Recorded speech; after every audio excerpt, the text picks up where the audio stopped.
آج موجودہ ڈیفینیشن کے لحاظ سے سب سے بڑی سوسائٹی کا نام سوشل میڈیا، اور میں کسی سوشل میڈیا کا نام نہیں لوں گا، میں اسے پروموٹ نہیں کرنا چاہتا۔ یورپ میں اس وقت کہہ رہے ہیں لوگ کہ سب سے بڑی آبادی کا نام سوشل میڈیا، اور کتنی ہی اچھی اور بری چیزیں سوشل میڈیا کے ذریعے عام کی جاتی ہیں۔ میں ایک نظریہ پیش کر رہا ہوں، آپ اختلاف نظر کرنا چاہیں کر سکتے ہیں، لیکن یہ میری اپنی تحقیق ہے اور اس پہ میں ابھی تک باقی ہوں۔ برائی معاشرے میں پھیلانے کی ضرورت نہیں ہوتی، برائی خود بخود بڑی جلدی پھیلتی ہے۔ اچھائی کو، خوبیوں کو رائج کرنے کی ضرورت ہوتی ہے۔ اسی لیے اسلام میں امر بالمعروف واجب ہے اور نہی عن المنکر واجب ہے۔ برائی سے روکو اور اچھائی کا لوگوں کو فرمان دو، حکم دو۔ برائی خود بخود جڑیں پکڑ لیتی ہے، بے پردگی خود بخود پھیلے گی۔ ہر وہ چیز جو برائی ہے نا وہ بہت جلدی پھیلتی ہے معاشرے میں۔ کیوں؟ قرآن کی آیت ہے زُيِّنَ لِلنَّاسِ حُبُّ الشَّهَوَاتِ مِنَ النِّسَاءِ وَالْبَنِينَ وَالْقَنَاطِيرِ الْمُقَنطَرَةِ مِنَ الذَّهَبِ وَالْفِضَّةِ۔ قرآن کہتا ہے کہ انسانوں کے لیے مزین کر کے پیش کیا گیا، حب الشہوات یعنی خواہشات کو مزین کر کے انسانوں کے لیے پیش کیا گیا۔ کون سی خواہشات؟ کہاں؟ اپوزٹ جینڈر کی، حب النساء یعنی من النساء والبنین۔ ہر انسان عورتوں کو چاہتا ہے، اولاد چاہتا ہے، دولت چاہتا ہے، سونا چاندی، شہرت کا، یہ سب چیزیں مزین کر کے انسان کے سامنے پیش کی جاتی ہیں، اور اس میں اٹریکشن ہے، اس میں کشش ہے، اس میں ایک جاذبیت ہے۔ انسان کی خواہشات کے اندر علماء نے بحث کی ہے سب سے جو بڑی اس کی خواہش ہوتی ہے وہ اپوزٹ جینڈر کے ساتھ ہوتی ہے۔ اچھائی کو رائج کرنا پڑتا ہے، خود بخود رائج نہیں ہوتی۔ اسی لیے اللہ نے انبیاء کو بھیجا ہے، ائمہ کو بھیجا، علماء سے کہا کہ تبلیغ واجب ہے، رائج کرنا مشکل ہوتا ہے۔ اب سوشل میڈیا ہماری لائفز کو ٹیک اوور کر گیا۔ ہمارا کنسنٹریشن سپین، پرانی نسل کا کنسنٹریشن سپین زیادہ ہے، توجہ کا، ان کے تمرکز، اور نوجوان نسل جو سوشل میڈیا والی ایج ہے، ڈیجیٹل ایج کے لوگ ہیں، ان کا کنسنٹریشن سپین بہت محدود ہے۔ برطانیہ کے ایک ریسرچر کی تحقیق ہے، وہ کہتا ہے کہ 5 سے 6 منٹ ڈیجیٹل ایج والے بچے 5 سے 6 منٹ کنسنٹریٹ کر پاتے ہیں، اس کے بعد ان کی توجہ بڑھ جاتی ہے، وہ کوئی اور سوچنے لگتے ہیں، تو ان کو 5-6 منٹ بعد بریک دے کے دوبارہ جمع کرنا پڑتا ہے ان کے افکار کو۔ کیوں؟ کیونکہ وہ ڈیجیٹل ایج کے لوگ ہیں۔ اس وقت سب سے بڑا ایشو لیک آف کنسنٹریشن ہوگا، ان کی کسی بھی چیز میں توجہ باقی نہیں رہے گی۔ گزشتہ دنوں برطانیہ میں ایک تصویر دکھائی کہ 21ویں صدی کی ایک فیملی کی تصویر اور 20ویں صدی کے شروع کی ایک فیملی کی تصویر، ایک خانوادے کی۔ 20ویں صدی میں ایک کھانے کی میز پہ ماں باپ اپنے بچوں کے ساتھ بیٹھے ہیں، سب کے ہاتھوں میں کانٹا اور چمچ ہے، اور سب آپس میں بات کر رہے ہیں، کمیونیکیٹ کر رہے ہیں۔ باپ بچوں سے پوچھ رہا ہے کہ آج تم نے اسکول میں کیا پڑھا، ماں بچوں سے پوچھ رہی ہوم ورک کیا تھا نہیں کیا تھا، ٹیچر نے کیا کہا تھا، سب آپس میں گفتگو کر رہے ہیں، کمیونیکیشن۔ اور 21ویں صدی میں سب کے ہاتھ میں ڈیجیٹل موبائل فون ہے، چھوٹے بچوں کے ہاتھوں میں گیمز ہیں، کھانا کھاتے جا رہے ہیں اور گیمز کھیل رہے ہیں، یا اپنے واٹس ایپ پہ جواب دے رہے ہوں گے، یا اپنے ای میل کو چیک کر رہے ہوں گے، یا اپنے ٹیکسٹ میسیجز کو پڑھ رہے ہیں اور اس کا جواب دے رہے ہیں۔ اور اگر بچہ کے کہتا ہے کہ بابا میں پاس ہو گیا ہوں، تو باپ موبائل فون کی طرف دیکھتے دیکھتے کہتا ہے یعنی آئی کانٹیکٹ تک منتقل نہیں ہوتا۔ سب سے جو کی ہے، جو کہتے ہیں نا کلید ہے، جو چابی ہے کمیونیکیشن کی، وہ آئی کانٹیکٹ ہے، وہ انسان کا دیکھنا ہے۔ دنیا آپ کے لیے، ہمارے لیے بنائی گئی ہے، ہم دنیا کے لیے نہیں بنائے گئے۔ دولت آپ کے لیے بنائی گئی ہے، آپ دولت کے لیے نہیں بنائے گئے۔ ساری چیزیں انسان کی خدمت میں ہیں، انسان ان چیزوں کی خدمت میں۔ سوشل میڈیا ہماری خدمت کے لیے بنایا گیا تھا، لیکن اس وقت ہم سوشل میڈیا کی خدمت کر رہے ہیں۔ کیسے؟ اگر آپ اپنے وقت کو مشخص کر لیتے ہیں کہ میں نے آدھا گھنٹہ 1 گھنٹہ سوشل میڈیا کو دینا دن میں، تو پھر آپ اس کو استعمال کر رہے ہیں۔ اور اگر آپ جب چاہیں کوئی آپ کو ٹیکسٹ کر دے، جب چاہے کوئی آپ کو کچھ بھیج دے، اور آپ فوراً اس کو پڑھیں، دیکھیں اور اسی وقت جواب دینے کی کوشش کریں اور ہمیشہ اسی میں لگے رہیں، تو اس کا مطلب ہے کہ آپ اس کی خدمت کر رہے ہیں۔ نہیں، سوشل میڈیا بہترین آج میڈیم ہے کمیونیکیشن کا، بہترین میڈیم ہے، لیکن ہم اس کو صحیح استعمال نہیں کریں۔ میرا اختلاف اس کے صحیح استعمال پہ ہے، سوشل میڈیا سے نہیں ہے۔ سوشل میڈیا بہترین وسیلہ ہے، بہترین ذریعہ ہے اپنی باتیں پہنچانے کا، لیکن سوشل میڈیا کا استعمال صحیح ہونا چاہیے، اس سے برائیاں بھی پھیل رہی ہیں۔ میرا صرف اور صرف اس کے نیگیٹو سائڈ کے خلاف میرا نظریہ ہے، اس کے پازیٹیو سائڈ بہت اچھی ہے۔ سوشل میڈیا آج بہرحال ساری بڑی بڑی نیوز ٹی وی پہ بعد میں آتی ہیں، سوشل میڈیا پہ پہلے آ جاتی ہیں، اور جھوٹی خبریں بھی ساری پہلے اسی پہ آتی ہیں اور بعد میں پھر ان کی تردید بھی ہوتی ہے یا نہیں ہوتی. تو عزیزان گرامی، ایک ہے ہمارا سب کا کنسنٹریشن سپین، خصوصاً نوجوانوں کا. کوشش یہ کریں کہ ہمارے بچوں کا کنسنٹریشن سپین بڑھے، نہ صرف مجلسوں کے لیے، لیکچرز کے لیے، سیمینارز کے لیے، بلکہ کلاس روم کے لیے، پڑھنے کے لیے، مطالعے کے لیے، اپنی تحقیق کے لیے. انسان علم کے لیے خلق کیا گیا ہے، انسان سیکھنے کے لیے خلق کیا گیا ہے، انسان پڑھنے کے لیے خلق کیا گیا ہے. لیکن جتنے بھی فل ٹائم ایجوکیشن میں ہیں ان کو کم از کم 8 سے 10 گھنٹے پڑھنا چاہیے جو ایجوکیشن میں ہے. اور یہ میں مبالغہ نہیں کر رہا ہوں، 8 سے 10 گھنٹے کم از کم جو ایجوکیشن میں ہے اس کو پڑھنا چاہیے کم از کم. نوجوانوں کے لیے ایک حدیث کو پیش کروں گا کہ اپنی زندگی کیسے منظم کی جا سکتی ہے، اور یہ ہر طبقے کے لیے ہے، ہر مرحلے کے لیے ہے. اور یہ حدیث ہے امام موسیٰ کاظم علیہ الصلوۃ والسلام کی.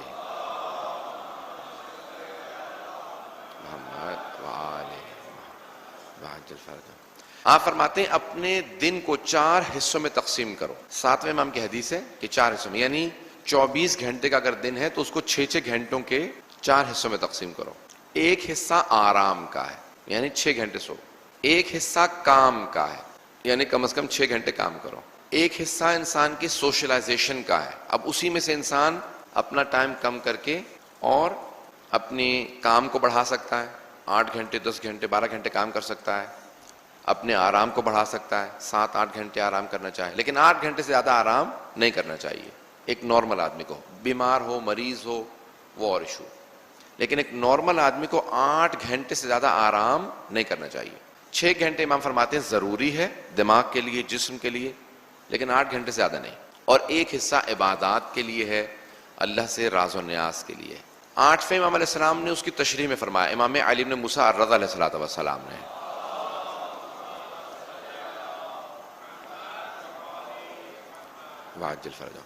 آپ فرماتے ہیں کہ الکاسب حبیب اللہ، بزنس کرنے والا، تجارت کرنے والا، کام کرنے والا، حلال رزق کمانے والا اللہ کا دوست ہے. اگر تم نیت کرو کہ میں جو کچھ کماؤں گا حلال کماؤں گا تو یہ بھی عبادت میں شمار ہوگا. نوجوانوں کے لیے سب سے اہم چیز یہ ہے کہ وہ اپنے ٹائم مینجمنٹ کو، they should be organisation in our life. ہماری زندگیوں میں آرگنائزیشن ہونی چاہیے. سونے کا وقت معین ہو، جاگنے کا وقت معین ہو، کھانے کا وقت معین ہو، پڑھائی کا، ہر چیز کا وقت ہونا چاہیے. ائمہ علیہ السلام فرماتے ہیں کہ اپنے وقت کے اندر نمازوں کی جگہ مت رکھو، اپنے بزی اسکیجول کے اندر نمازوں کی جگہ مت رکھو، نمازوں کے حساب سے اپنے وقت کو تنظیم کرو. یعنی انسان کا کلاک نماز کے حساب سے چلنا چاہیے. یہ نہ ہو کہ ساری چیزوں کے لیے میرے پاس وقت ہے، 5 منٹ کہیں میں نماز کو بھی دے دوں، میں تھوڑا سا وقت اللہ کے لیے بھی رکھ لوں. نہیں، نمازوں کے لیے وقت رکھو اور اس کے حساب سے ہر چیز کو نظم دیتے چلے جاؤ. میں جب نماز پڑھوں گا تو اس کے بعد قرآن کا میرا وقت کہاں ہے، ناشتے کا وقت کہاں ہے، پھر جاب پہ اتنے بجے جانا ہے، پھر اسکول اتنے بجے جانا ہے، کالج اتنے بجے جانا ہے. ہر چیز کا وقت اس حساب سے تنظیم کرو، اس کو اولویت دو. مرحوم آیت اللہ شیخ محمد تقی بہجت اعلی اللہ مقامہ ونور اللہ مرقدہ فرماتے تھے کہ جو آدمی اول وقت نماز کی پابندی کرے گا، چاہے توجہ سے نماز نہ پڑھے، اس کی زندگی میں خود بخود ایمان کے تمام مراحل طے ہوتے چلے جائیں گے. وہ کہتے تھے، سید علی قاضی کہتے تھے، اللہ اس کو اتنی توفیق دے دے گا کہ ہر چیز ویسی ہوتی چلی جائے گی جیسا اللہ چاہے گا. سید علی قاضی نے فرمایا، جو علامہ طباطبائی کے استاد ہیں، مرحوم عبد اللہ خوئی کے استاد ہیں، مرحوم عبد اللہ بہجت کے، جتنے پھر بعد میں عرفاء ہیں، سید علی، سید عبد الکریم کشمیری، جتنے بڑے بڑے عرفاء ہیں، ان سب کے استاد کا نام سید علی قاضی. وہ فرماتے ہیں کہ اول وقت نماز سے اپنے سارے وقت کو نظم دو، زندگی تبدیل ہو جائے گی، زندگی موڈیفائی ہو جائے گی. نماز سے مت کہو کہ میرے پاس اس وقت کام ہے، کام سے کہو نہیں میں اس وقت نماز کا وقت ہے. کام کو مت بتاؤ کہ تو زیادہ اہم ہے، نماز کو بتاؤ کہ تو زیادہ اہم ہے. ابن سینا تاریخ انسانیت کے کامیاب ترین افراد میں شمار ہوتے ہیں مغربی دنیا میں، کیونکہ میڈیکل سائنس میں ان کا بہت بڑا نقش ہے، فلسفے میں، ہر چیز میں. وہ کہتے ہیں جب بھی میں پریشان ہوتا تھا کسی فلسفی، کسی میڈیکل کے مسئلے کو حل کرنے کے لیے، میں فوراً سب کام چھوڑ کے خدا کی نماز میں چلا جاتا تھا. 2 رکعت نماز پڑھنے کے بعد جب واپس آتا تھا تو محسوس ہوتا تھا یہ تو پہلے ہی سے حل تھا.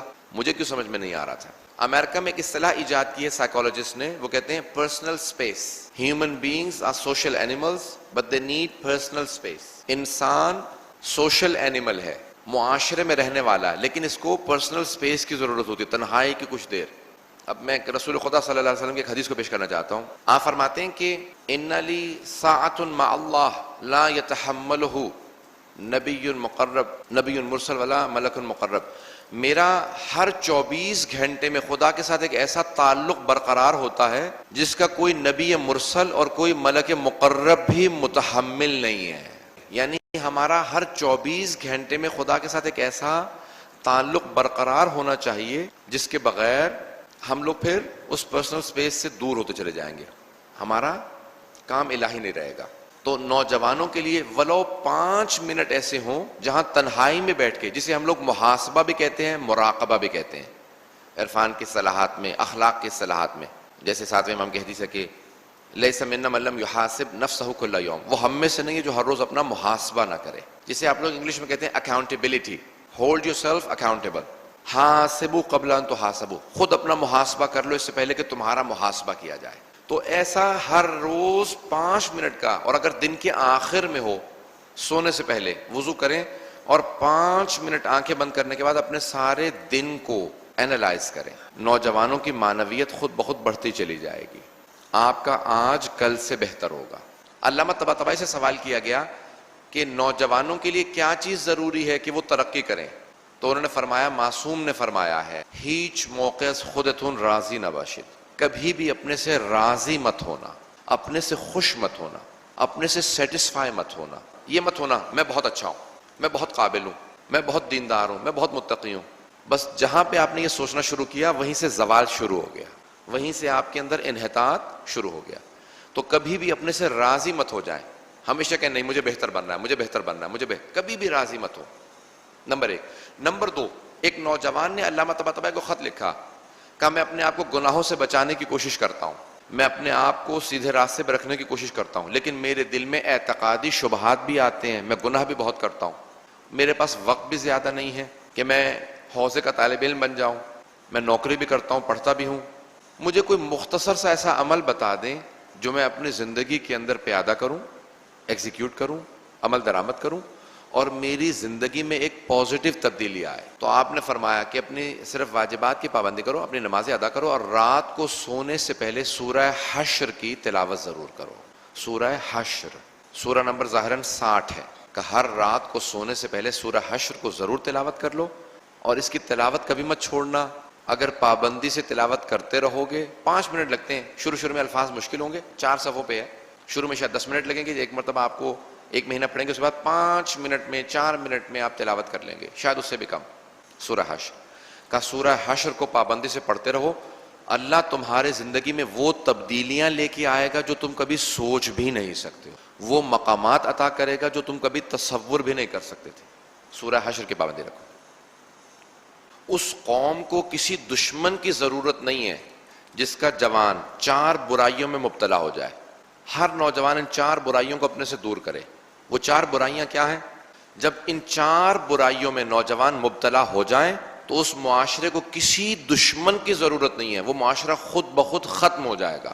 معاشرے کے سب سے بڑے دشمن اس کے اپنے نوجوان ہیں. پہلی برائی سستی, لیزینس, تھمبلی فارسی میں کہتے ہیں, عربی میں کہتے ہیں کسول, کسالت. جس معاشرے کے نوجوان سست ہوں اور کہیں کہ میں کچھ کام نہیں کرنا چاہتا, اس معاشرے کو دشمن کی ضرورت نہیں. جس معاشرے کے نوجوان آوارہ گردی اور برائیوں میں پڑ جائیں, اس معاشرے کو دشمن کی ضرورت نہیں ہے. بے ہدف ہو جائے, زندگی میں مقصدیت ختم ہو جائے.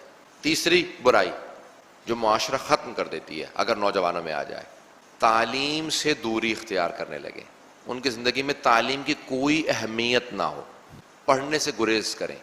اس معاشرے کو دشمن کی ضرورت نہیں ہے.